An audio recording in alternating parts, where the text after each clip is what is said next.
नहीं, उन्होंने स्पष्ट कर दिया है। उनके पिता के संदर्भ में सवाल पूछे जाने के बाद जिनके पिता अपने इस धरातल को छोड़ दिए हैं अल्प समय में ही, तो स्वाभाविक तौर पर वो दृश्य उनके सामने आया था, तो रुआसे भरे स्वर उनके आ गए थे। उससे इस संबंध में कोई लेना देना नहीं है। नीतीश जी को लेकर के इतनी मुखर क्यों है?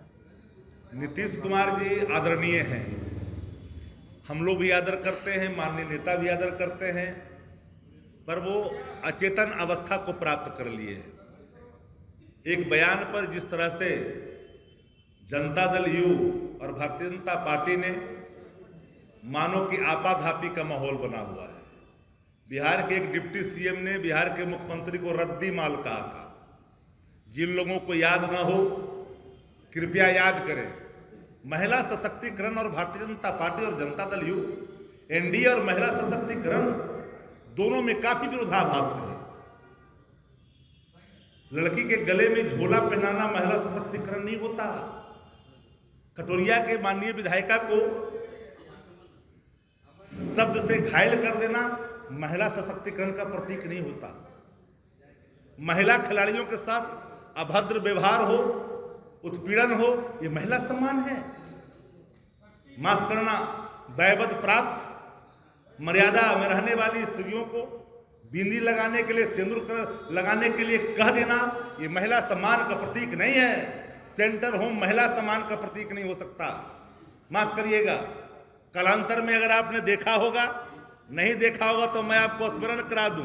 कुछ टीसें माननीय मुख्यमंत्री जी को लगातार जीने नहीं देता था। वो टीस क्या थी उनकी, अब वो टीस क्या है जरा सुन लीजिए।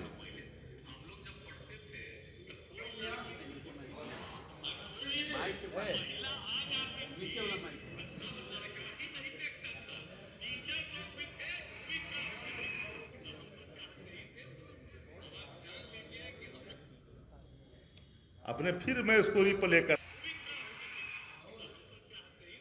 तो सुंदर और अच्छे ख्याल माननीय मुख्यमंत्री जी का जो रहे हैं वो सबको पता है।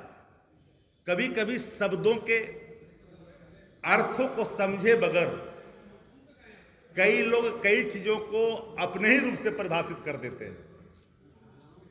अचेतन अवस्था में पड़े हुए नायक को अगर जनसमूह की आकर्षण कर सकता है, नदी और नालों में जलों के प्रवाह को देखने में उनके अंदर आकर्षण की अगर आवश्यकता है ताकि चेतना आ जाए, व्याघ्र परियोजनाओं को देखने के बाद अगर उनके अंदर चेतना आ जाए तो आकर्षण का आशय यह होता है।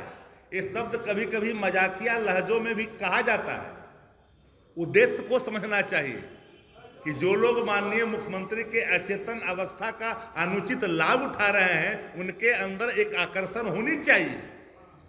और एक बार मैं कह देना चाहता हूं आप पत्रकार साथियों को, बड़ी गौर से इन बातों को सुनिएगा। नीतीश कुमार जी के इर्द गिर्द कौन लोग हैं जिनका समता पार्टी से कोई लेना देना नहीं? 3-4 लोग कौन हैं? रिटायर अधिकारी से लेकर के 3 आदमी 4 आदमी कौन है?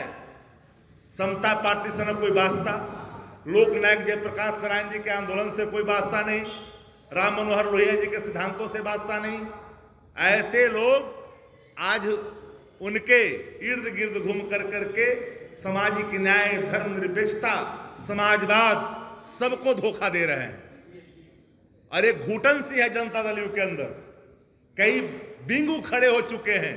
उनको पता है कि आने वाला कल घातक होगा। चौथे नंबर पर बिहार की जनता ढकेलेगी, याद करिएगा। देखिए, बिहार का प्रत्येक विधानसभा में राष्ट्रीय जनता दल की आत्मा वास करती है। कोई ऐसा 243 में से कोई ऐसा विधानसभा नहीं है जहां राष्ट्रीय जनता दल की आत्मा वास नहीं करती है। और हर जगह राष्ट्रीय जनता दल कार्यकर्ता मजबूती के साथ आदरणीय लालू प्रसाद जी, आदरणीय तेजस्वी जी, सब लोगों के नीतियों का, विचारों का, सिद्धांतों का के प्रति गंभीर नहीं है। सब लोग गंभीरता के साथ उसको अपना मान के चलते हैं। तो उसको अलग दृष्टिकोण से क्यों देखें, वो तो उसी में सब है। महुआ सीट को लेकर आरजेडी में शाहमात का जो खेल है देखा जा रहा है। तेज प्रताप यादव लगातार अड़े हुए हैं और लालू यादव क्या मैसेज देना चाहते हैं वहाँ के विधायक के साथ?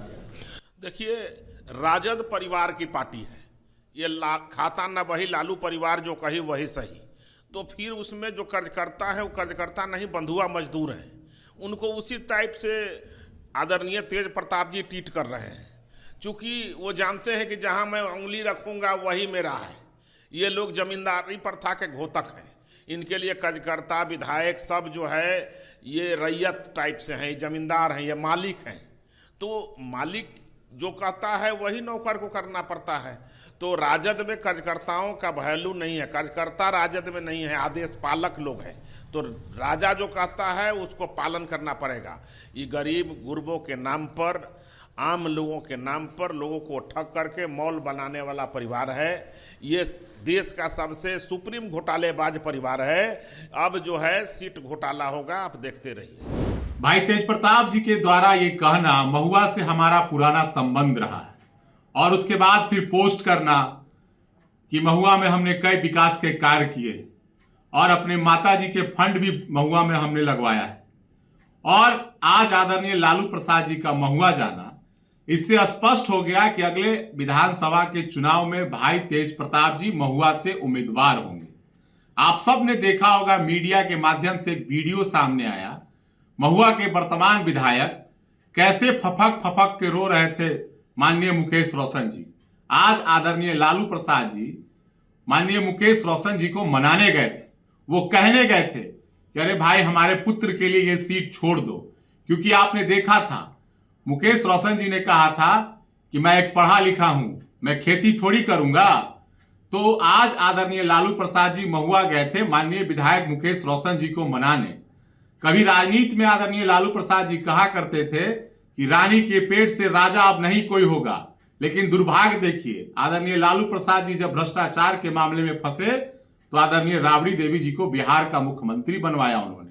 और आदरणीय राबड़ी देवी जी कितने शिक्षित महिला थी, कितने योग्यताधारी थी, ये बिहार और देश की जनता जानती है। किस प्रकार रिमोट से बिहार का संचालन हो रहा था। उसके बाद आदरणीय लालू प्रसाद जी ने भाई तेजस्वी को डिप्टी सीएम बिहार में बनवाया। भाई तेजस्वी जी कितना पढ़े हैं वो स्वयं भी नहीं जानते हैं, 8वां पास है कि 9वां पास है वो स्वयं भी नहीं जानते हैं। और अब भाई तेज प्रताप जी ने कह दिया है कि महुआ से मेरा पुराना संबंध है, तो कौन गुनाह कर दिए? आदरणीय लालू प्रसाद जी के लिए पहले परिवार है, उसके बाद पार्टी के कोई नेता है। राष्ट्रीय जनता दल में कोई कितना भी पढ़ा लिखा क्यों ना हो, चाहे वो डॉक्टर हो, इंजीनियर हो, पीएचडी धारक हो, कितना भी योग्यताधारी क्यों ना हो, आदरणीय लालू प्रसाद जी के लिए परिवार पहले है, परिवार के बाद ही कोई है। लेकिन आदरणीय लालू प्रसाद जी जिस प्रकार से आप राष्ट्रीय जनता दल के नेताओं को अपमानित करवा रहे हैं, तो एक बात याद रखिएगा, जिस प्रकार से 2010 के विधानसभा चुनाव में आपको प्रतिपक्ष के नेता बनने भर भी संख्या प्राप्त नहीं हुआ था, उसी प्रकार से आगामी विधानसभा के चुनाव में बिहार की जनता और राष्ट्रीय जनता दल के कार्यकर्ता और नेता भी वो देख रहे हैं किस प्रकार से आप उन्हें अपमानित कर रहे हैं। वो अपने अपमान का बदला 25 के चुनाव में वोट के चोट से लेंगे और आपके पार्टी को प्रतिपक्ष के नेता बनने भर भी संख्या प्राप्त नहीं होगी।